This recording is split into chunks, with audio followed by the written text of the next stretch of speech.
परत मला लक्षात आलं की माझं काही इथे होणार नाहीये. बरं मी काही असा त्यावेळेला असं सॉलिड ॲक्टर बिक्टर असं नव्हतं की अरे बापरे हा कोण आला.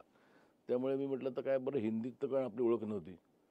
मी कधी कधी एकदा असा विचारही केला होता की मी एक विचार असा केला होता की मी सुभाष गेला जाऊन रिक्वेस्ट करत त्यावेळेचं माझं हे होतं की सुभाष गेला जाऊन रिक्वेस्ट करायचं की तू मला घेऊन एक पिक्चर अनाऊन्स कर. करायचं नाही तो म्हणून कळलं मला घेऊन मग तुझा काही खर्च होईल तर मी देईन. म्हणजे एक चर्चेत मग कोणीतरी एक दुसऱ्या डिरेक्टरने साईन केलं असे विचार. पण म्हटलं सुभाष गेला शोधणार कुठे. कारण त्यावेळेला त्यांनी त्या हिरोमध्ये जॅकी श्रॉफला ब्रेक दिलेला. बरं जॅकी श्रॉफला मी त्यावेळेला फार जवळजवळ रेग्युलरली बघायचो. मी अशोक चव्हाणबरोबर राहायचो सह्याद्रीला. शंकरराव चव्हाण मुख्यमंत्री असताना खाली 3 बत्तीला जॅकी राहायचा.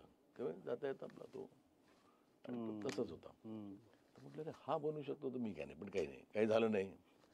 मग मी ठरवलं की मी एक सिरियल करत असताना BP सिंग नावाचे CID करायचे ते त्यावेळेस 100 करायचे. खूप छान सिरियल होती.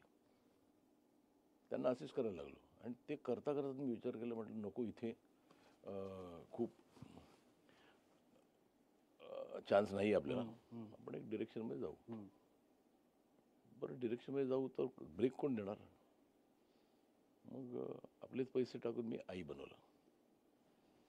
झाला प्रवास सुरू. पण लुकिंग बॅक मला असं वाटतं की मी करेक्ट डिसिजन घेतला. ॲक्टिंगमधनं मी रामरामच केलं अँटिल त्या संजय गुप्ताला वाटलं की त्यांनी मला काटेमध्ये घ्यावं आणि मग तिकडे माझी एक सेकंड इनिंग सुरू झाली. पण ती पण काय म्हणावे तर समजा काटे म्हटलं तर मुसाफिर हिंदीमधले रोल्स. पण हिंदीमध्ये इतके इन्सिक्युअर लोक आहेत ना ते फार कोणाला तग धरू देत नाही. आणि मग मराठीत माझी खूप लेटच एंट्री झाली. आत्ता कुठेतरी मला मराठीत कामं मिळाली खऱ्या अर्थाने. हो ॲक्च्युली म्हणजे मीच उठून माझ्याच पिक्चरमध्ये काम केलं त्या जुनं फर्निचरमुळे. त्यामुळे मला वाटतं मला देवमाणूस मिळाला. नाही तर तुम्हाला विठ्ठलाचे रोल पण दिलेले आहेत लोकांनी. तो म्हणजे ते मी काही सिनेमामध्ये काम नाही केलं. काही ती मस्करी होती म्हणजे सिनेमाच्या नावाने. एक असं कॉमेडी पिक्चर पण केलेलं काहीतरी मला तर आठवत नाही त्याचं नाव. पण काय करणार. ठीक आहे. ते चहा घेऊन आले तुमच्यासाठी. चहा बनवून द्या तुम्ही. साखर टाकली का त्याच्यात द्या ना मला.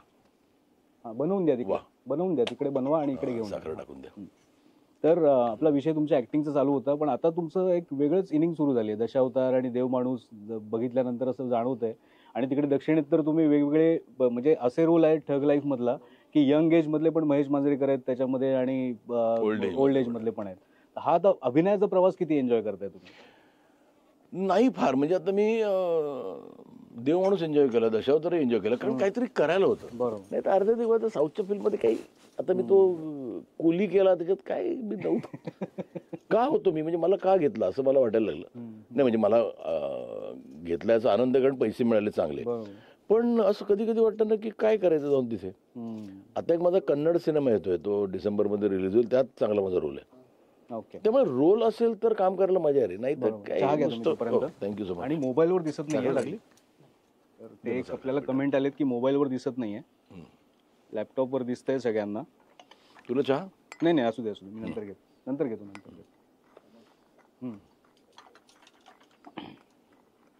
तर ऍक्टिंग हे म्हणजे मिळालं रोल तर चांगला. नाही तर अगदीच मला इच्छा असेल तर मीच नाही का लिहून घेणार माझ्यासाठी.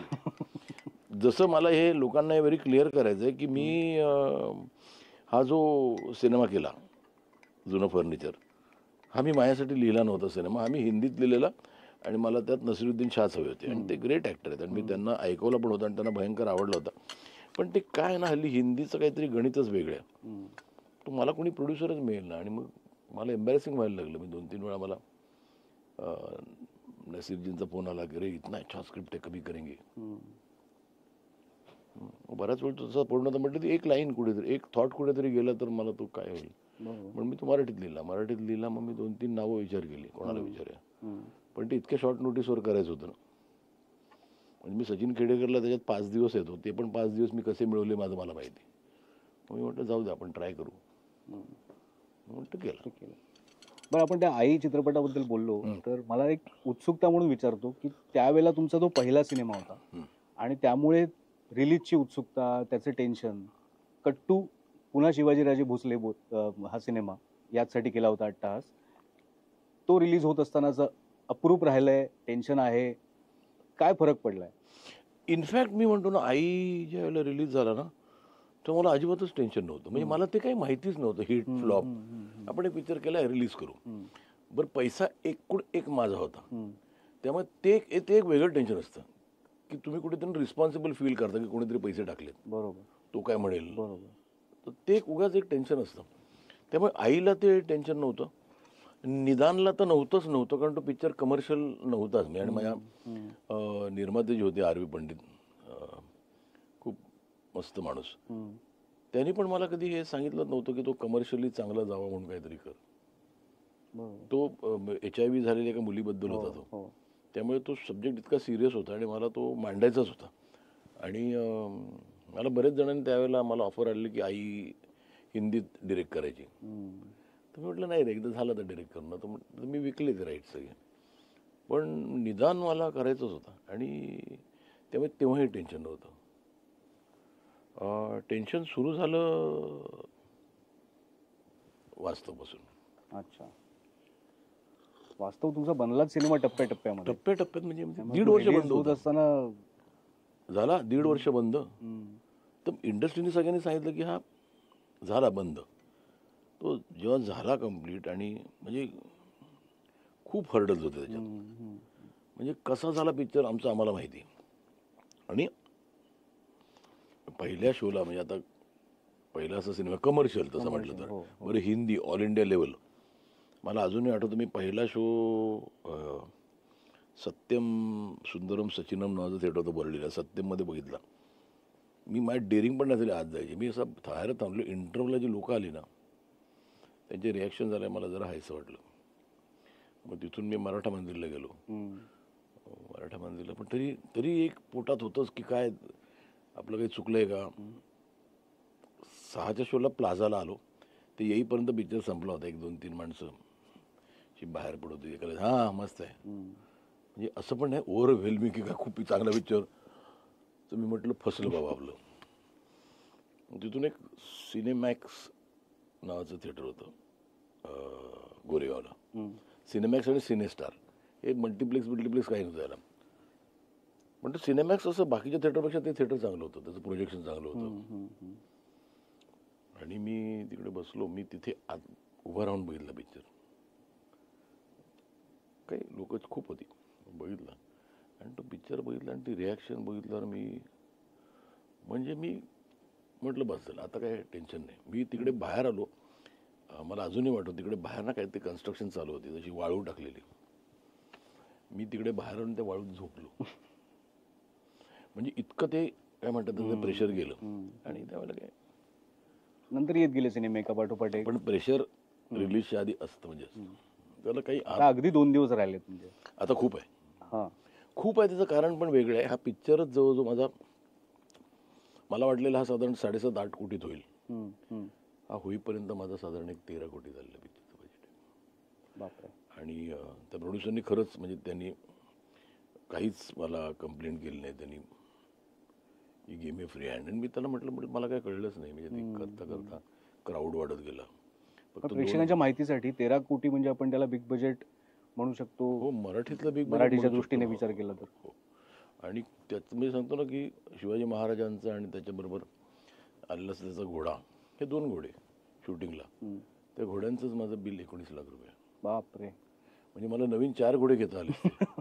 पण हे मी कधी आपण करत जातो ना, एक दिवस वाढला तर त्याचं वाढत जातं. पण त्यामुळे ते पण प्रेशर माझ्यासाठी नाही, ते प्रेशर त्या प्रोड्युसरसाठी.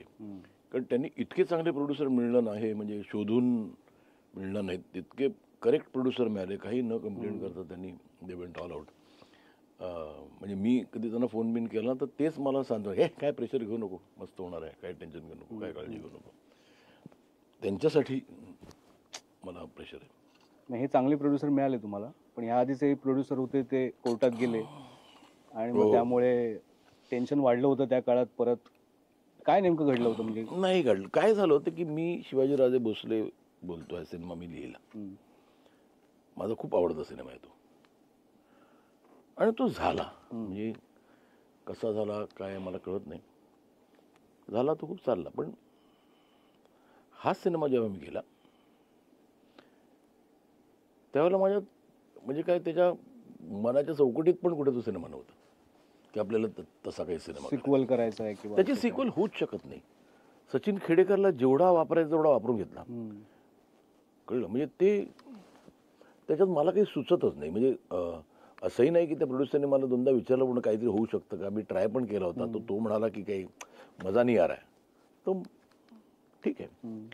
हा करताना मी कधीच तो विचार केलाही नव्हता. फक्त ते मला शेतकरी आत्महत्या हे एक मांडायचं होतं. आणि त्यात म्हटलं की ती मुलं, शेतकऱ्याची मुलं जी आहेत, त्याची मुलगी जर का शिवाजी महाराजांची भक्त असेल आणि शेतकऱ्यांनी आत्महत्या केल्यावरती महाराजांना म्हणते तुम्ही विसरलात आम्हाला, ह्यांनी काय होईल हा एक थॉट आला आणि मी लिहिला.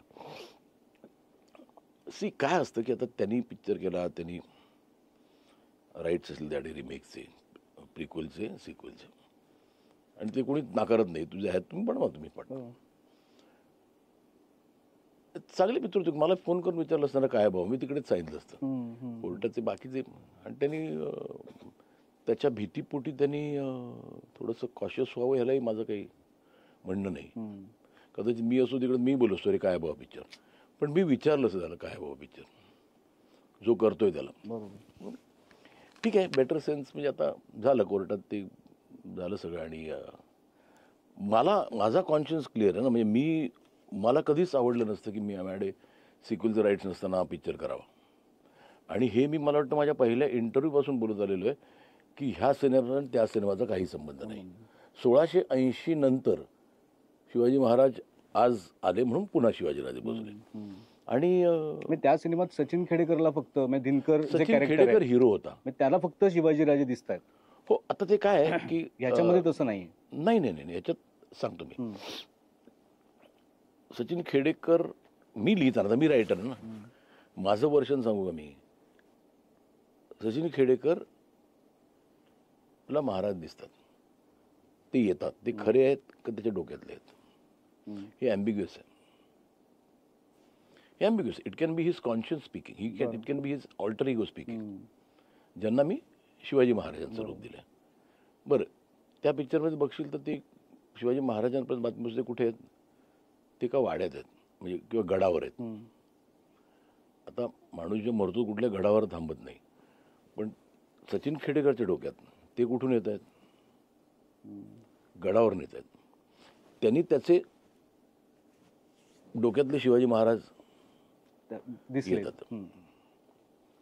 ते असू शकतील नसू शकतील, ते इतकं, कारण ते त्याला सोडून कोणालाही दिसले नाहीत. हे डायरेक्ट स्वर्गातनंच येतात ना. आणि आधी कोणाला दिसत नाहीत, ज्यांनी बोलवलं त्यांनाच दिसतात, पण नंतर ते सगळ्यांनाच दिसतात. बरोबर. आणि त्यांचं रिॲक्शन टू हे फार्मर सुसाईड किंवा महाराष्ट्रातले फार्मर सुसाईड हा मेजर पॉईंट आहे त्यातला. आणि त्याच्याबरोबर बाकीच्या गोष्टी आहेतच की आज जे महाराष्ट्र हे मला वाटतं टॅक्सेसमध्ये सगळ्यात जास्त टॅक्स दिल्लीमध्ये महाराष्ट्राकडनं जातो, हे काल परवापर्यंत तरी होतं. पण मग महाराष्ट्रातला मग मराठी मुलगा सन ऑफ द सॉईल हा किती सॅटिस्फाईड आहे. आता महाराष्ट्रात मुंबई ही आर्थिक राजधानी आहे. बरं, महाराष्ट्रातील शहरं पण बाकीची सगळी विकसित आहेत, पुणे म्हण, नाशिक म्हण, नवी मुंबई म्हण. बऱ्याचशा मल्टीनॅशनल कंपनीनी इथे येऊन आपलं बसतात, ऑफिसेस, बरोबर आहे. त्यामुळे संपूर्ण देशात ना, मुंबईत, पुण्यात, आज पुणे काय झालंय, सगळे येतात. बरं, ते पोटापाण्याचे येतात, त्याला काहीच ऑब्जेक्शन नाही आहे माझं. कुठं एक देश आहे ना आपला, यावं त्यांनी. पण महाराष्ट्रातल्याच मुलाला किंवा भूमिपुत्राला सगळ्यात जास्त कॉम्पिटिशन का? मग त्याच्यासाठी काहीतरी रिझर्वेशन तरी ठेवा. मी म्हणत नाही थांबवा यांना. समजा की एक कोटा मराठी मुलांसाठी ठेवा ना, स्थानिकांसाठी म्हणजे भूमिपुत्रांसाठी. बरोबर. बरं ते पण भूमिपुत्र कसे म्हणजे 15 वर्ष महाराष्ट्र म्हणजे ज्यांना डोमिसाईल आहे त्यांच्यासाठी तेही होत नाही. किंवा महाराष्ट्र सोडून इतर राज्य आहेत की तीही तितकीच डेव्हलप करा की म्हणजे उद्या तिकडेही समजा चांगली चांगली राज्य डेव्हलप झाली की पीपल ज्यांना लाईव्हलीहूड कमवायचं आहे त्यांना वेगवेगळ्या ठिकाणी जाता येईल की. सगळेच उठतात ते. बरं आज मुंबईची परिस्थिती काय आहे? मुंबईतली सगळी माणसांनी सकाळी ठरवलं की 6 वाजता एकत्र थुकायचं तर मुंबई फ्लड होईल एवढी परिस्थिती आहे मुंबईची वाईट. तर आपल्याला दिसत नाही का ते? एक फुगा असतो ना, फुगा त्याची कॅपॅसिटी असते. लहान मुलाला कळतं त्याच्यापेक्षा नको फुगो फुटेल. हा इतका निबर फुगा आहे ना मुंबई नावाचा. ते एका फुग्यात 10 फुग्यांची हवा भरली आहे तरी तो फुटत नाही, पण तो कधीतरी फुटेल. आज एअर क्वालिटी इंडेक्स मुंबईची सगळ्यात घाणेरडी आहे. आज आपण बाहेर हवा घेतो ती प्रदूषित आहे. आज मुंबईतल्या लोकांचे 100% मुंबईतल्या लोकांचं तुम्ही लंग तपासा आणि महाबळेश्वरच्या लोकांचं लंग तपासा, मुंबईतल्या माणसाचं लंग 100% खराब झालेलं असेल. हे सगळं असूनही आज म्हणजे बाहेर जायचं म्हटलं एक 10 किलोमीटरसाठी ज्यावेळेला तुम्ही, मी आता परवा भिवंडीला गेलो, मी गुगल मॅपवर टाईप केलं काहीतरी माझ्या घरापासून 56 किलोमीटर भिवंडी होतं. मी नॉर्मली आता थँक्स टू हे अटल सेतू किंवा एक्सप्रेसवे मी पुण्याला म्हणजे अगदी मी आरामात गेलो तर 2 तासात पोचतो. मी म्हणजे किती किलोमीटर 153 का 154 किलोमीटर पुण्याला. इथून मी 56 किलोमीटर भिवंडीला मला 3.5 तास लागले. येताना त्याहूनही जास्त. आणि येताना मला काही कळतच नव्हतं मी कुठे आहे, मी का आहे. रस्त्याच्या नावाने खड्डे होते फक्त. आणि म्हणजे इट वॉज शॉकिंग. बरं ते का झालं आहे? इन्फ्रास्ट्रक्चर एवढं वाढलं आहे ना की तुमची कॉर्पोरेशन ते नाही झेलू शकत. म्हणजे उठून आपण कॉर्पोरेशनला दोष देण्यात किंवा सरकारला दोष देण्यात पण काही पॉईंट नाही. लोंढे कमी व्हायला पाहिजे. बरं ते लोंढे आम्ही हेही म्हणत नाही ना की आता आलेत ना. मी म्हणतो की हा जो प्रश्न आहे ना की आता लोंढ्यांना थांबवायचं का, हा मी म्हणतो इकडच्या मराठी माणसाला विचारूच नका. जे लोक इथे कामाला आलेत ना, गेली 10 वर्ष काम करतात त्यांना विचारा, ते म्हणतील थांबवा. नाही, आता बिहार इलेक्शन आता आहे, तोंडावर आलंय. तिथे मुख्य प्रश्न हाच आहे म्हणजे की पलायन रोखणं. तिकडे हिंदीमध्ये पलायन शब्द आपण ज्याला मायग्रेशन म्हणतो, तर मायग्रेशन कसं रोखायचं हाच प्रत्येक पार्टीचा अजेंडा तिकडे आहे. की आपल्याच राज्यात जर आपण सोयीसुविधा दिल्या तर ही सगळी लोक जाणार नाहीत बाहेर. इंडस्ट्रीज नाहीये तिकडे, काहीच नाहीये. तर हा एकंदरीत विषय तुमच्या नाही, तो विषय आहे. पण प्रॉब्लेम हा आहे ना की परत मी ते सांगतो म्हणजे मला त्या बिहारी माणसाबद्दल पण सिंपती आहे, मला त्या युपीमधनं येणाऱ्या माणसाबद्दल सिंपती. काय करणार तो? त्याला घर आहे, त्याला ते they have to feed them. ते इथे येतात पोटा पाण्यासाठी. पण मी म्हटलं की आता तशी परिस्थिती आहे का नाही भोपाळ तसं डेव्हलप करत. भोपाळ डेव्हलप्ड आहे, छान शहर आहे, म्हणजे मी पाहिलं ते, त्यामुळे तसं म्हणत नाही. म्हणजे खूप असं म्हणजे मध्ये जेव्हा मी हे बघितलं म्हणजे महाराष्ट्रात करायचं, चला मी म्हणतो बाहेर पण नका करू. हे ते लवासा नावाचं जे डेव्हलपमेंट होत होतं ते अचानक थांबलं. आय वॉज सो पॉझिटिव्ह की तिथे इन्फ्रास्ट्रक्चर वाढलं, तिकडे टुरिझम वाढलं, तिकडे काही वाढलं तर तितकी माणसं तिकडे जॉबसाठी जाऊ शकतात की. बरोबर. The only way out is तुम्ही अजून शहरं डेव्हलप करा जिथे लोक पोटापाण्यासाठी जातील, नाही तर करतील काय ते. त्यामुळे इट इज भीषण आहे ते. आणि त्यामध्ये माझा मराठी मुलगा चिरडला जातो कारण त्याला कॉम्पिटिशन जास्त आहे. आणि शेतकरी सुद्धा. शेतकरी तर म्हणजे शेतकरी आपल्या इथे म्हणजे त्यांचं आपल्या इथे नाही, मला वाटतं देशात सगळीकडे शेतकऱ्यांचा प्रॉब्लेम इथे जास्त आहे. इथे आत्महत्या जास्त आहेत. कारण आत्ता गेल्या आठवड्यात मला एकाने पाठवलेलं की काहीतरी 8-9 शेतकऱ्यांनी आत्महत्या केली. कापसाला भाव नाही आणि सोयाबीनला भाव नाही म्हणून. पण तुम्ही सिनेमा सुरू करत असताना शेतकरी आत्महत्या विषय तुमच्या डोक्यात होता. काम करायला लागल्यानंतर, रिसर्च करायला लागल्यानंतर आणखीन काय काय गोष्टी कळत गेल्या त्याच्यामध्ये? खूप गेल्या. त्यातले मी बऱ्याचशा दाखवूही शकत नाही. कारण काय आहे ते मग बेसिकली त्या प्रश्नाकडे लोकांनी उठून बघायला. आज कधी कोणी माणूस विचार करतो की ते जेवताना की अरे मी हा घास करतो त्याच्यामागे कोणतरी शेतकरी मेला असेल. नाही, बरं तेवढा वेळही नाही कोणाला. बरं तेवढा मी हेही एक्सपेक्ट करत नाही की त्यांनी जाऊन वाचावं. का वाचतील? Cinema was the only medium जिथे मी त्यांना थोडासा अवेअर करू शकतो. हा सिनेमा बघून जर का त्यांनी वाचलं तर त्यांना अजून खूप काही कळेल. आणि ह्याच्यात माझा सेल्फिश हेतू हा आहे की आपण म्हणतो की सरकार काही करत नाही का, तर बऱ्याच वेळेला मी कित्येक वेळा वाचलंय की सरकारने कर्जमाफीचे केलेले आहेत प्रस्ताव, नाही असं नाही. बरं, ते मला एक फक्त त्यातलं माहिती नाही की ते शेतकऱ्यांपर्यंत पोहोचलेत का. म्हणजे इंटेन्शन सरकारचं चांगलं असलं तर मान्य आहे, पण हे पण इन्शुअर केलं गेलं पाहिजे की ते जे पैसे प्रॉमिस केले तर त्या शेतकऱ्यांपर्यंत पोहोचले गेले पाहिजेत, की मधल्यामध्ये किती त्याचं हे झालंय. तर माझ्या डोक्यात एक म्हणजे आता आय डोंट नो, ही एक वेडी कल्पना आहे किंवा ती पॉसिबल आहे का नाही आहे. महाराष्ट्राची पॉप्युलेशन सतत 14 कोटी. 14 कोटीमध्ये मी म्हणतो की चल 5च कोटी कमावतेत. तर 5 कोटींना जर का सांगितलं तुम्ही महिन्याला 1 रुपये द्या महिन्याला, तर वर्षाला 60 कोटी येतात. बरं, सगळीच काय 1 रुपये देणार नाहीत ना, कोणी 10 देईल का देईल. 100 कोटी कुठेच जात नाहीत रे.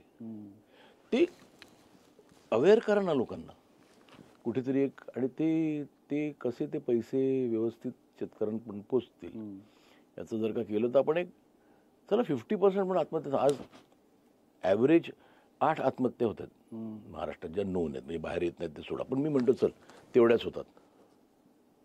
म्हणजे अजूनही इम्पॉसिबल वाटतं ते की 8 आत्महत्या होतात. त्यांना कुणी नाही का, ते कुठे त्यांना कुठे तुम्ही एक अशी सोय केली आहे का की मी कुठेतरी जाऊन बोलू शकतो. माहिती एवढा सोशल मीडिया आहे, त्याच्या मी तर म्हणतो अनेक संघटना आहेत, त्यात काम करतायत. तालुक्यात एक 10x20चं ऑफिस करा, जिथे तुम्ही येऊन तुमचे प्रश्न मांडा. एक काय म्हणतात त्याला, काउन्सिलर ठेवा, जो त्यांच्याशी बोलेल. सोपं आहे ते. म्हणजे हे जर का झालं तर दरवेळेला कर्जमाफीचं तुमच्यावरती लोंढे येणार नाही ना. बरं, हे मला अजूनही का कळत नाही, पण आय डोंट नो, म्हणजे कदाचित त्याच्यात काही प्रॉब्लेम्स असतील तर, की शेतकऱ्याचा भाव म्हणजे आज मला माहिती आहे शेतकरी जो एक 5 आणि 10 रुपयांची भाजी विकतोय किलोच्या हिशोबाने, ती इथे 10 टाइम जास्त विकली जाते, 10 पटीने जास्त.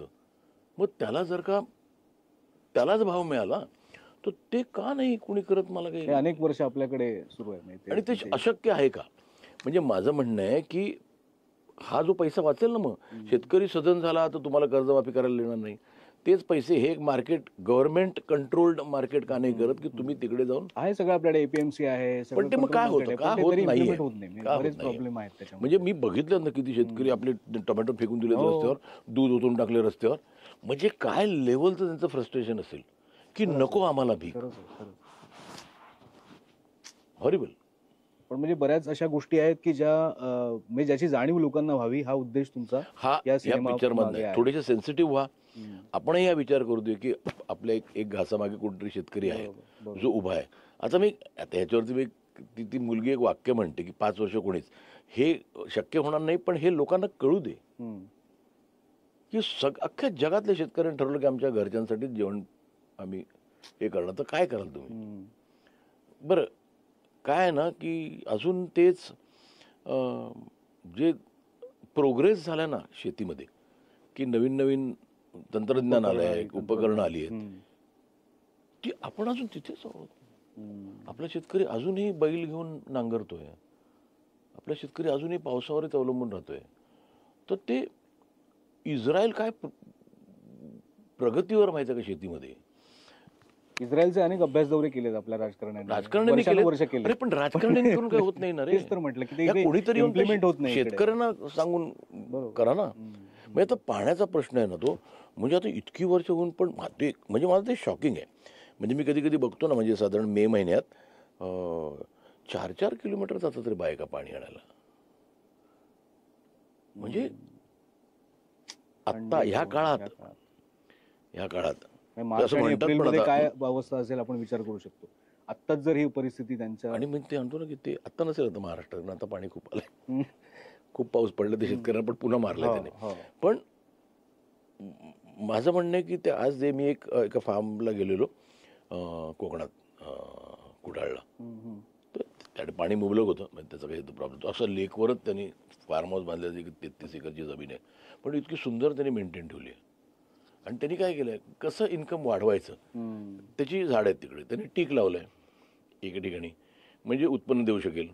आंबा लावलाय, फणस लावलाय, सगळं त्याचे झाड आहेत. त्यांनी प्रत्येक त्या झाडाला काळी मिरीची वेल लावली, तर त्याचं उत्पन्न आहे त्याला एक्स्ट्रा. मध्ये गवत लावलंय, ते विकता येतं. तर ते ह्या गोष्टींचा शेतकऱ्यांपर्यंत पोहोचणं गरजेचं आहे. आणि त्यांनी काय केलं, त्यांनी त्याच्यात एक शेततळ बांधलंय पाणी हे करायला. त्याला पाण्याची काही खरं चिंता नाही, पण तो त्या लेकमधनं पाणी त्याच्यात घेतो, जेवढं लागेल तेवढं. लेकमधनं पाणी घालत नाही झाडाला, तिथूनच घालतो. हां, तर ते ऑटोमॅटिकली शेततळ भरतं. त्यांनी ते 15 फूट खोल काढले, त्याच्यात मासे टाकलेत, ते उत्पन्न. त्याने काही इस्रायलचं कुठलं तरी मशीन लावलेलं, तर ते जवळजवळ रोबोटसारखं काम करतं. तर ह्या गोष्टी आपल्याला कधी कळणार बरं? काही पिकांना की काही फळांना की काही यांना सरकार सबसिडी देते, ती गोष्ट ह्यांच्यापर्यंत पोहोचू दे ना. कोणाला माहिती, हे आपले ते भात भेंडी एवढ्या पारंपरिक शेती करतायत.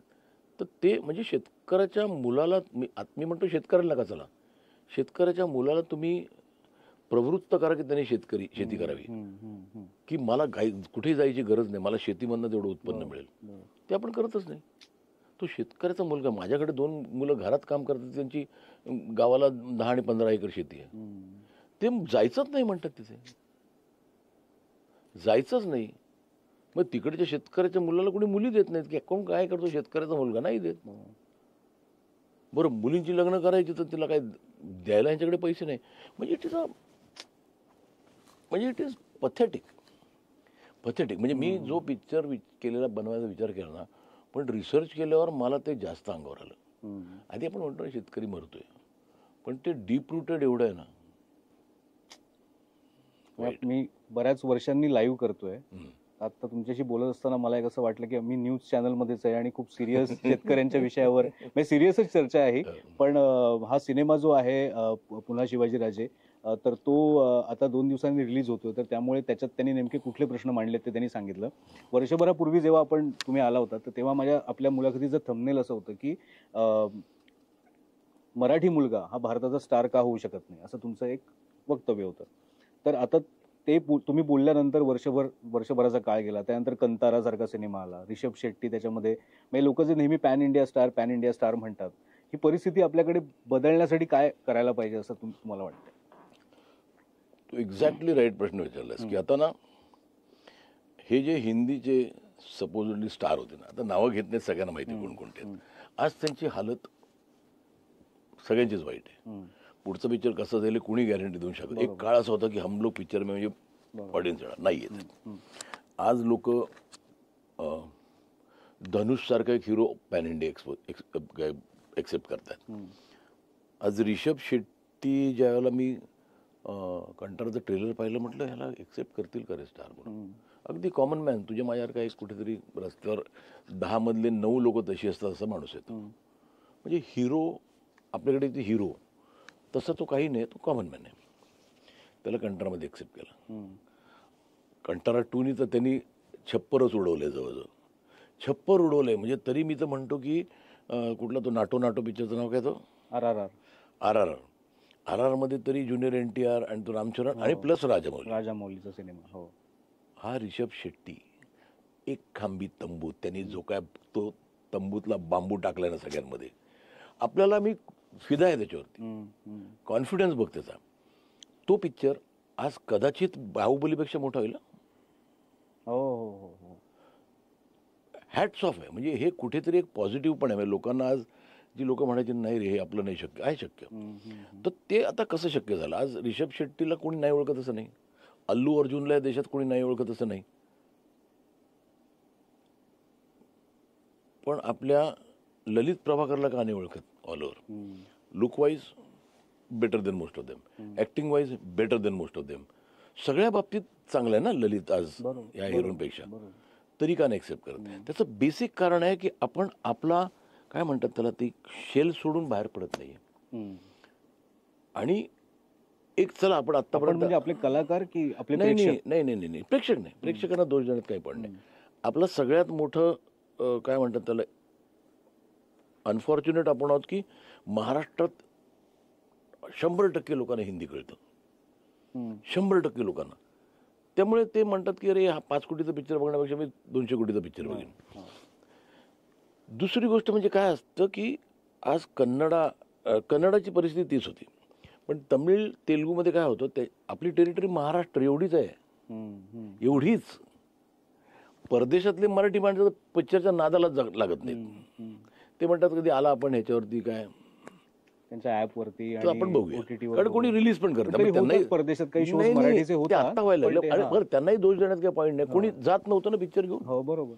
आता जायला लागलेत. पण त्यामुळे त्यांना सवय नाही लागली रे, मी ते म्हणतोय. नाही मी म्हणतोय की त्यांना shows सवय होतात, कसली? पण त्याचं उत्पन्न फारसं नाही नाही, ते आत्ता व्हायला लागले. आधी तर तेही नव्हतं.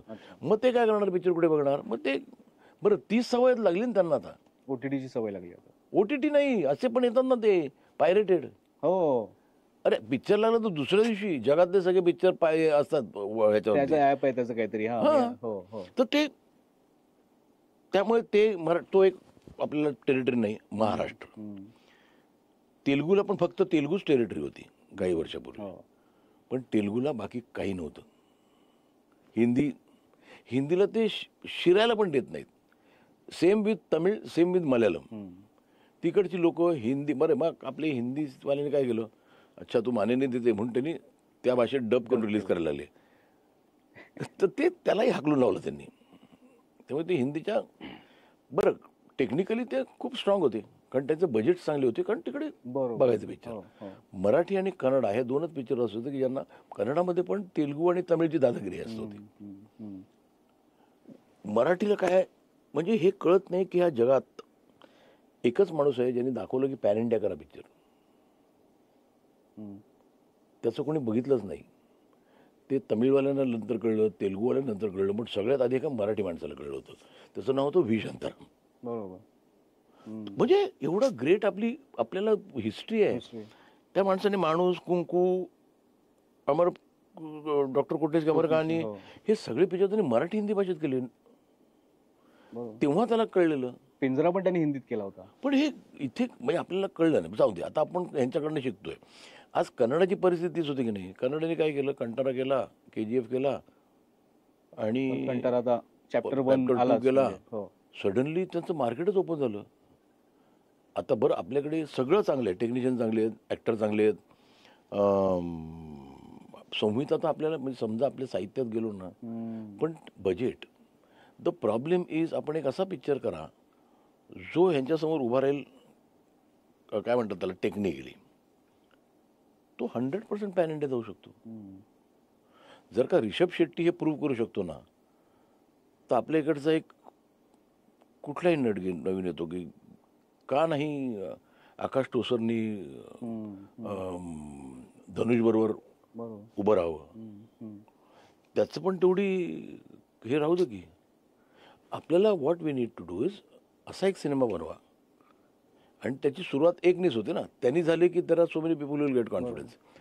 तो झाला ना, आणि तो जर का ॲक्सेप्ट केला गेला तर मग लोक जास्त पैसे टाकायला तयार होतील.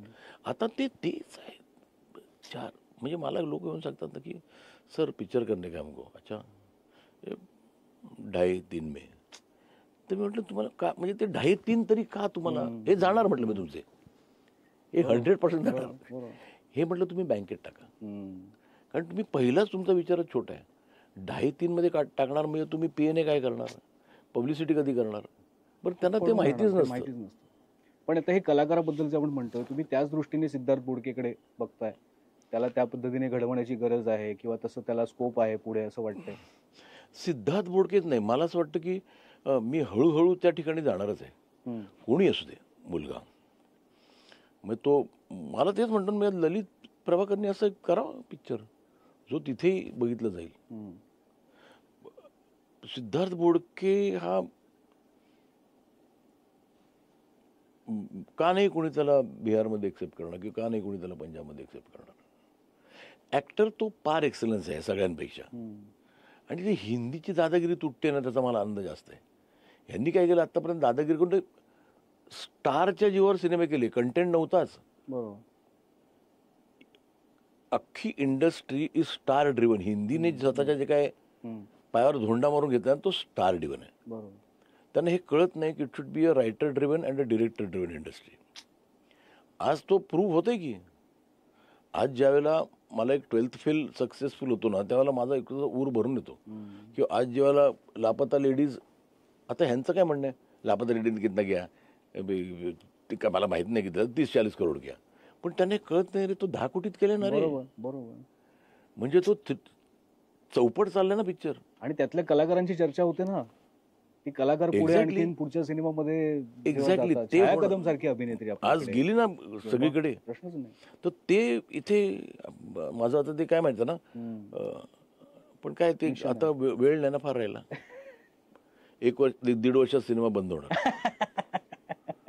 बंद होणार जगात, आपल्या इथे नाही, तुम्ही काय काय बघितलं ते यायचं जगात सिनेमा. मी सगळं बघितलं, मी बघतो आणि माझे डोळे फाटतायत.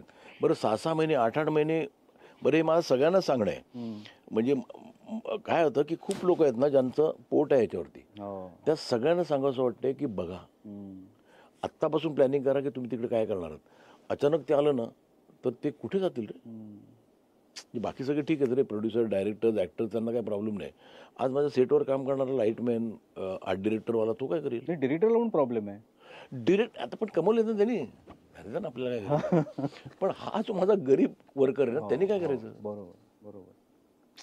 मग तो काय करणार, घरात बांधत बसेल तो लाईट फ्रस्ट्रेशननी, गरजच लागणार नाही रे. आणि तू बघ प्रोग्रेस आहे खरंच. म्हणजे ह्याला बऱ्याच जणांना असं कळतं नाही रे, ऐसा कुछ नाही होत आहे. मी म्हटलं हे टेलिव्हिजनचं थ्रेट नाही आहे, हे OTTचं थ्रेट नाही आहे, इट इज लाईव्ह थ्रेट, जे म्हणजे मेकिंगचं थ्रेट. मेकिंग. आणि तुम्ही हॉटस्टार वरती बघितलं की नाही 100 एपिसोडचं महाभारत आलंय. आलं ना. हो, this is the beginning Correct. Of the end. ही सुरुवात आहे शेवटाची, हे लक्षात ठेव फक्त. तुम्ही आता कन्नडाचं सांगत होतात ना, तर तेव्हा तिथल्या सरकारने सुद्धा अशा काही उपाययोजना केल्या की ज्यामुळे सिनेमा त्यांच्या इंडस्ट्रीला पण काही प्रमाणात फायदा झाला. मग तिकिटांचे दर असतील किंवा हिंदी सिनेमा किती प्रमाणात इकडे येईल, डब होऊनच येईल वगैरे वगैरे. तुम्ही कालच मंत्रालयात गेलेला होतात आणि मी ते फोटो बघितले. तुमच्याबरोबर काही आपल्या इंडस्ट्रीतले लोक होते, समोर कोण बसले होते मला माहित नाही, सचिव असतील. काय तुम्ही त्यांना सांगत होतात. आणि आपल्याकडचं सांस्कृतिक खातं म्हणा किंवा आपल्याकडचं, ह्या सरकारचं असं म्हणत नाही मी, तुम्ही इतक्या वर्षांपासून ते बघताय, तर त्यांना तो प्रश्न नीट कळतोय का किंवा आपल्याकडनं नीट ते पोचवलं जातंय का त्यांच्याबरोबर. नाही, सरकारचं इंटेन्शन फॉर अ चेंज खूप चांगलं आहे. सरकार इंडस्ट्रीला हेल्प करायला बघते ना. सरकार इज म्हणजे कशाला उगाच, सरकारने ऑलवेज सपोर्ट दिलाय, सबसिडी दिलेलीच आहे. आज स्टेट अवॉर्ड्सला पण इतका भरघोस आर्थिक त्यांचे हे असतं, तर ते सरकार सपोर्ट करते. पण is the money going the right way. Problem तो. आता कालची पण मीटिंग अशी होती ना की मला असं वाटलं की मल्टिप्लेक्सेस मराठी सिनेमांना देत नाही, पण मला असं दशावतारचं सक्सेस बघून वाटतं की मग ते कसं मिळालं त्याला. मी ते बघत होतो शुक्रवारी, जर का एका थिएटरमध्ये 2 शो लागलेत कुठेतरी त्या वाशीला, तिकडे संडेला 12 शो होते. ते बरं त्यांना सांगायलाही लागत नाही रे, ते धंदेवाले आहेत. करेक्ट. जो सिनेमा चालतोय तो ते ठेवणार. बरं ह्यांची जी अजून एक मागणी होती, मी काही बोललो ना तिकडे की आम्हाला एक थिएटर रिझर्व्ह करून ठेवा, पायावर दोंडा टाकून घ्याल. 2-3 पिक्चर लागले तुम्हाला 1 आणि 2 शो मिळतील तिकडे. बरोबर. मग ते म्हटलं बाकीच्या थिएटरमध्ये फिरवणार नाही, तुम्हाला दिलं नाही एक. करेक्ट. सी इट इज, तुम्ही, माझं म्हणणं आहे की तुम्ही असे पिक्चर बनवा जे चालतील. म्हणजे ते तेलुगू, तमिळ, हिंदी सिनेमे काढून आपला पिक्चर लावतील. बरं शेअरिंगचं पण त्यांनी मला एक सांगितलं, मी शेअरिंगचं खूप उचलून धरलेलं की हिंदीला ते 50% देतात, मराठीला 45 देतात, पण मराठीला 2 आठवडे 45% देतात. ओके. हे मला त्यांनी काल समजावून सांगितलं. हिंदीला पहिल्या आठवड्यात 50 देतात आणि दुसऱ्या आठवड्यात 42.5 देतात. अच्छा. आणि मराठी सिनेमाचं कसं आहे, मराठी सिनेमा वर्ड ऑफ माउथने चालतो, हिंदीसारखं नाही पहिले 3 दिवस चालतो. बरोबर. तो हळूहळू शुक्रवारी ओपन झाला, चालायला लागला, मग दुसऱ्या आठवड्यात जास्त चालतो. त्यामुळे आपल्याला 45 तिकडे गरजेचं आहे. आणि त्यांनी मला अजून एक गोष्ट सांगितली, पहिला आठवडा खूप चांगला गेला ना तर ते 2.5% अजून देतात. अच्छा. तर म्हणजे मी म्हटलं चला let us give them that, की ते कुठेतरी कॉम्पन्सेट करतात आपल्याला. पण बाकी काही तिकिटांच्या दरांचं काय, त्याच्याबद्दल पण चर्चा झाली नाही. पण काय पुन्हा सांगतो मी, ते आज तुम्ही दर लावलेत, कलेक्शन काय होणार तुमचं. एकच टेरिटरी आहे रे. बरोबर. आज एक तुमचं कलेक्शन वाढणार कसं. बरं तुम्ही तो फार विचार करू नका. महाराष्ट्रात जर का पिक्चर सुपर डुपर हिट जात असेल तर 80% मराठीत माणसं बघतात ना तो हिंदी पिक्चर. पण करेक्ट करेक्ट. देतायत ना ते पैसे. माझ्या मराठी माणसांना तुम्ही खर्च करायच्या बाबतीत ते कमी समजू नका. ते नाटकाचं 500 रुपयाचं तिकीट काढतात रे ते हसत. बरोबर. म्हणजे सगळ्यात लोएस्ट तिकीट नाटकाचं 300 रुपये. जे तुम्ही म्हणता हिंदीमध्ये खूप आहे 300 रुपये, ते बाल्कनीचं तिकीट 300 रुपयात काढतात ना, 500 रुपयाचं तिकीट काढतात ना. मराठी माणसाकडे पैसा नाही असं नाही अजिबात. आणि ते खर्च करायची दानत आहे. बरोबर. नाही तर नाटकं चाललीच नसती. बरोबर. तर मग ते प्राइस कमी करून सिनेमा चालणार नाही. पिक्चर चांगले करा. Correct correct correct. पण तुम्हाला गेल्या वर्षभरात आपण जर बघितलं तर आता थांबायचं नाही सारखा सिनेमा जो चांगला चालला, दशावतार चांगला चालला, देव माणूसला चांगलं यश मिळालं, मला वाटतं घरत गणपती सारखा सिनेमा, जारण सारखा सिनेमा, जुनं फर्निचर सारखा सिनेमा, आणि आता हा येतोच आहे. म्हणजे तर नेहमी म्हणतात की इथे यशाचा काही फॉर्म्युला नसतो. पण तुम्हाला काय जाणवतंय की काय करायला पाहिजे तर चांगला सिनेमा होईल, तो यशस्वी होईल? काय झालं सांगतो तुला. आता काय झालंय, कोविडने खूप मोठा बदल घडून आणलाय. त्या काळात काय करायचं नाही, म्हणजे अगदी ज्या माणसाला परवडत नाही त्यांनी पण OTTचं सबस्क्रिप्शन घेतलेलं. जाहीर आहे काय करायचं. पण त्यांनी ना मग सिनेमे असे तामिळ, तेलुगू, हिंदी, मी खूप असे नॉर्मल माणसं बघतो ते मला म्हणतात फात फाजीलचा पिक्चर बघितला काय. अरे it is such a great thing की त्यांनी वर्ल्ड सिनेमा पाहिलाय, त्यांनी कोरियन सिनेमे पाहिलेत. तर त्या ऑडियन्सनी बसून घरी सिनेमाचं अख्खं. आता त्यांना तुम्ही हे हिंदीमध्ये फसवता तर फसवू शकत नाही. करेक्ट. की काहीतरी थातून मातून एक हिरो हिरोईन भेटली, एक विलन भेटला आणि झालं. नाहीतर ते एक कुठलीतरी एक श्रीमंत फॅमिली, म्हणजे अशी उलटी येण्यासारखे फ्रेम्स असतात त्या, म्हणजे असे इथून पैसे दागिने घसरतात आणि त्यांना प्रॉब्लेम. अरे तुम्हाला काही प्रॉब्लेम नाही रे, कॉमन मॅनचा प्रॉब्लेम बघा रे. Correct correct. ह्यांचेच प्रॉब्लेम. साले शिफॉनच्या साड्या आणि सूट घालून यांचे प्रॉब्लेम आम्ही किती वेळ बघणार ते. पण त्याला काही अर्थ पण नाही ना. आता ते ह्या लोकांना कळले हे सिनेमे आम्हाला नका दाखवू. तर ते कॉन्टेंटवाले सिनेमे काहीतरी आम्ही नाही बघितलं तर लोक जातील, नाही तर का जातील. नाही तर ह्याच्यापेक्षा चांगले पिक्चर आम्हाला फुकट दिसतात ना. तर त्यामुळे आता सिनेमा करताना ना की ते तुम्ही लोकांना चॅलेंज करा की त्या बरं. आता त्यांनी काय केलं, तो कम्फर्ट झोन जो आहे ना तिकडे TV समोर बसून, म्हणजे मी समजा एका थिएटरमध्ये गेलो, पिक्चर बघतोय आणि मला अर्धा तासाचं वाटेल मला लूला जायचं, मी आपलं म्हणजे मी स्वतःला टॉर्चर करत इंटरव्ह्यूपर्यंत थांबतो. इथे नाही, मी पॉज करून जातो. मला पाहिजे तेव्हा. मी माझ्या वेळेचा बॉस आहे. मला भूक लागली, मला नाही इंटरव्ह्यूला ते 500 रुपयाचा पॉपकॉर्न आणि 600 रुपयाचा कोक प्यायचा. मी किचनमध्ये गेलो, पटकन खाल, परत येऊन बसलो. तर तो जो त्यांनी झोन शोधला, त्यांचा कम्फर्ट झोन, त्याच्या बाहेर काढायला तुम्हाला सिनेमा तसा पाहिजे की नाही रे मी उठून तो सिनेमा बघायला जाईन थिएटरमध्ये. हे नाही चालणार आहे. आता ते हिंदीचे जे लागलेत ना 12 वाजलेत ना, ते त्याच्यामुळेच वाजलेत. बरं, त्याच्यामध्ये कोणीतरी एक हुशार निघतोय ना की जो 12th फेल करतोय, जो तनु वेड्स म्हणू करतोय, जो बधाई हो करतोय, आणि ते चालतायत ना विदाऊट हे यांचे हे स्टारचे थोबडे. मध्ये सय्यारा चालतोय, नवीन मुलगा, अनपेक्षित हिट मानला जातो. एक्झॅक्टली. कारण काय माहिती, हे 30 तोंड बघून पण कंटाळ येते आता. म्हणजे तू विचार कर, एक 60 वर्षाचा भेंडी, म्हातारा भेंडी, एक 30 वर्षाच्या माणसाचा ऑफिसर बिझर, चल ना आम्हाला माहिती आहे तू म्हातारा आहेस. बरं, कोणी त्यातलं म्हातारा व्हायला बघत नाहीये. म्हणजे मी आता साऊथला असताना मी रजनी सरांना म्हटलं मी त्यांना ट्रेलर दाखवलं जुनं परिचय, खुश झाले. मला म्हटलं किती जर देख सकता. पण नंतर मला लक्षात आलं की ते करणार नाहीत तो रोल. बरं, ते करणार नाहीत पेक्षा त्यांना कोणी करू देणार नाही. ते डिरेक्टर्स इकडे तिकडे, कारण त्यांनी एक असा रोल केला ना तर बाकीच्या पिक्चरवर त्यांच्या इफेक्ट. फाईट बीट काहीच नाही याच्यामध्ये. काहीच नाही ना. आणि तरुण, हा बरोबर, तरुण म्हणजे आज चिरंजीवी 70 वर्षाचे, तो अजूनही तिकडे. म्हणजे आपण कधी शिकणार, कोणीतरी करा ना, तुमचे व्हाईट केस दाखवा ना. बरं, अमिताभ बच्चन आता म्हणजे त्यांनी करिअरमध्ये खूप सक्सेस मिळालं, पण एक म्हाताऱ्याचा रोल करण्यामध्ये सक्सेस मध्ये फिनॉमिनल आहे. रोल चांगले लिहिले जात आहेत की त्याच्यासाठी. खरंच आहे. आता त्यामुळे काय होतं, हे त्यांच्या एका फिक्स चौकटीतनं बाहेर निघत नाही, त्यामुळे त्यांना रोल पण त्या फिक्स चौकटीतच मिळतात.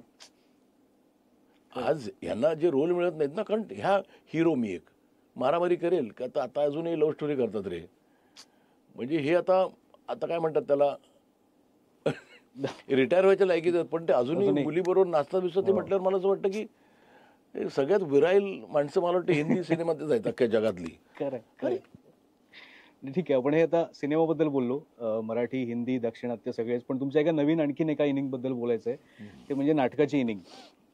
अनेक वर्षानंतर तुम्ही फिल्टर कॉफी हे नाटक दिग्दर्शित केलं, आणि ते इंग्लिशमध्येही आलं, लवेबल रास्कल नावाने. मला वाटतं तुम्ही कधीतरी ध्यानीमनी, डॉक्टर तुम्ही सुद्धा ह्या नाटकात अफलातून मध्ये काम केलं होतं, आणि अफलातून हे नाटक पुन्हा येत आहे. आता परवाच मी जाहिरात पाहिली, तर त्यामुळे त्या परत तुमच्या आठवणी जागा झाल्या असतील. तर ही नवीन इनिंग तुमची आता कशी सुरू आहे? आणि आता लवकरच तुमचं एक शंकर जयकिशन नावाचं नाटक सुद्धा अनाऊन्स झालंय विथ भरत जाधव. एक तर ना नाटक मी खूप एन्जॉय केलं, खरंच खूप एन्जॉय केलं. म्हणजे 85ला 84 एंडला मला वाटतं आमचं नाटक आलं अफलातून. सचिन खेडेकर, मी, सुनील बर्वे, अतुल परचुरे, राजाराम देशपांडे, राजू गोविलकर, हे आमची नावं घेतो रे. हे तर स्टार होते ना. ते आमचं पहिलं एकत्र तेच. तर ते 85 म्हणजे आता 40 वर्ष. आणि मी करत होतो. मी नाटक कंपनी काढली माझी, त्याच्यामध्ये डॉक्टर तुम्ही सुद्धा, ध्यानीमनी, ध्यानीमनीमध्ये काम केलं मी. नंतर अबोली नावाच्या नाटकात काम केलं.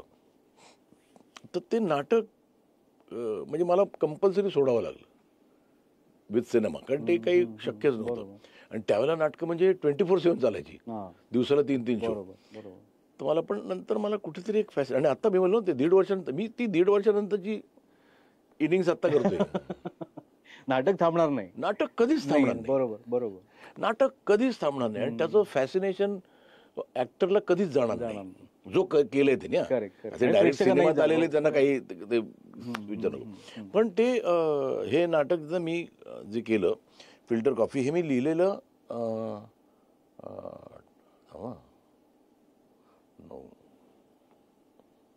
34 वर्षापूर्वी. बाप रे. आणि त्यात मी आणि रीमा काम करणार होतो. मी माझ्यासाठी लिहिलेलं ते नाटक, पण ते आज झालं. आणि ते रेफरन्सेस पण फार जुने झाले नव्हते, तेच इंग्लिशमध्ये होते. खूप चांगलं रिसीव्ह झालं ते. पण मला मग ते आता लागायला लागलं की चल रे, अरे जी नाटकाची आहे ना. माझं एक ॲनिमल नावाचं नाटक मी ह्याला घेऊन, सिद्धार्थ जाधवला घेऊन करतो.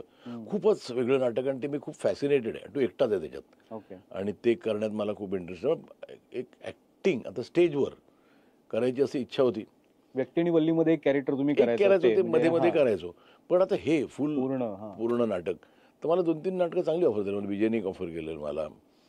पण मला असं नाटक करायचं होतं ज्याच्यात माझं वय बघून उगाच धावपळ करण्यासारखं काही नाटक मला करता येणार नाही, कारण माझं वय झालेलं आहे, मला माहिती आहे हाडं किती दुखतात ती.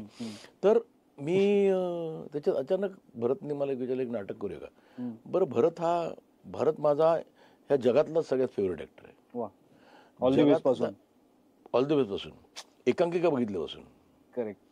आणि भरत माझा ह्या जगातला सगळ्यात चांगला माणूस आहे. तो माणूस म्हणून पण ग्रेट आहे, ॲक्टर म्हणून तो ग्रेट आहेच, पण तो माणूस म्हणून ग्रेट आहे. तेव्हा मला ज्याने विचारलं, सर एक करूया का नाटक, तुम्ही आणि मी.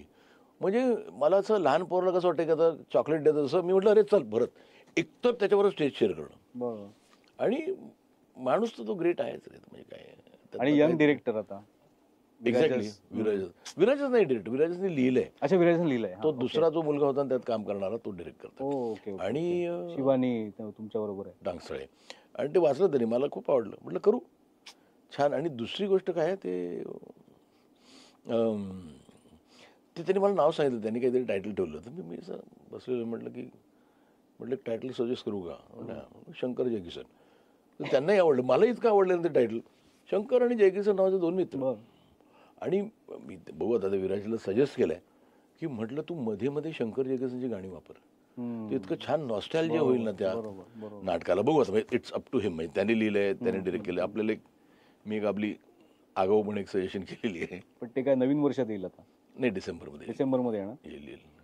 चालू आहे जोरदार म्हणजे. हो. आणि बघूच मी किती दिवस सस्टेन करू शकतो. माहिती होत नाही रे, इथे दुखतं जरा, चाललो बिल्लो की ना.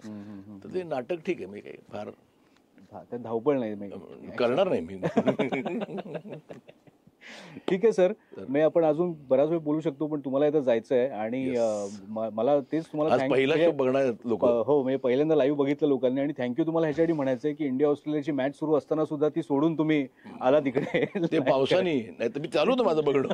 पाऊस पडला मध्ये. पाऊस पडला मध्ये म्हणून आपलं लाईव्ह झालं. शेवटी तुम्हाला एवढंच विचारायचंय मला, हा सिनेमा याचसाठी केला होता अट्टहास, यानंतरचा मोठा प्रोजेक्ट कुठला असणार आहे? एक तर माझा तो सिनेमा सुरू केलेला तो माझा थोडा थांबलेला काही कारणांमुळे, तो पुढच्या वर्षी येऊ घातलेला आहे, वेडात मराठे वीर दौडले साथ. तो मला खूप एक्साइट करतो आणि तो सिनेमा भव्य आहे. बरोबर. तो खऱ्या अर्थाने म्हणजे आपण म्हणतो ना की ऑल इंडिया लेवल पोहोचवू शकतो असा त्याला बजेट चांगलं मिळालंय मला. आणि आता एक 5 दिवसाचं काम बाकी आहे, ते संपवलं की मी तो येतोय. पण खूप अशा आयडिया आहेत ज्या आउट ऑफ द बॉक्स आहेत आणि मी खूप एक्सायटेड आहे. 1 वर्ष अजून सिनेमा करू शकतो. त्याच्यानंतर AI तुमचं सगळ्यांचं दुकान बंद करणार. तुमचं म्हणणं खोटं ठरव अशीच सगळ्यांची इच्छा आहे. त्यांचं असं ठाम म्हणणं आहे की AI ज्या पद्धतीने विस्तारते ते बघता 1.5 वर्षात आपल्याला फिल्म मेकिंग मध्ये काही काम राहणार नाही, सिनेमा संपून जाईल. पण असं नको होऊ दे. पण ते किती हुशार आहेत बघा की असं होणार आहे. AI हे अख्खं जे काही युनिट आहे ते कोणीतरी करप्ट केलं तर. हा, the only way out is कोणीतरी एका हुशार माणसाने ते व्हावं अशी माझी इच्छा आहे. ते इतकं करप्ट करावं की त्यात काही निघतच नाही. त्यांनी दाबलं, त्याने एक कमांड दिलं समजा की मला एक असा व्हाईट पांढरा घोडा बिडा असा क्रिएट कर, तो उंदीर क्रिएट झाला पाहिजे, तरच ते बंद होईल. नाही, अशी पण त्यांची एक विचित्र त्यांच्या डोक्यात कल्पना आहे. पण असं सगळं होऊ शकतं म्हणून ते किती हुशार आहेत ते आता नाटकात आलेत की म्हणजे नाटकाचं त्यांचं काम सुरू राहील आणि कारण नाटक कधी बंद होऊ शकणार नाही.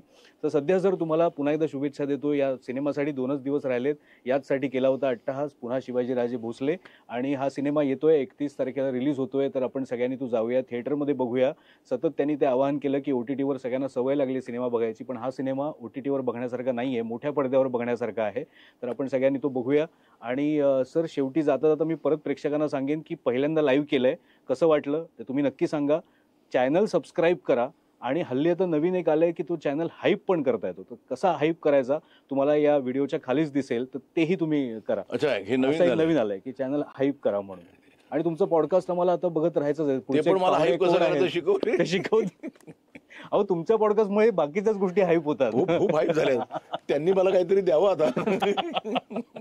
खरंय. Thank you sir. चला, थँक्यू आणि ऑल द बेस्ट. जे आज बघत होते लाईव्ह त्यांना आय लव्ह यू आणि thank you so much for watching live. Yes, thank you sir. चला, पटकन आता पळ तुम्ही. येस. वडा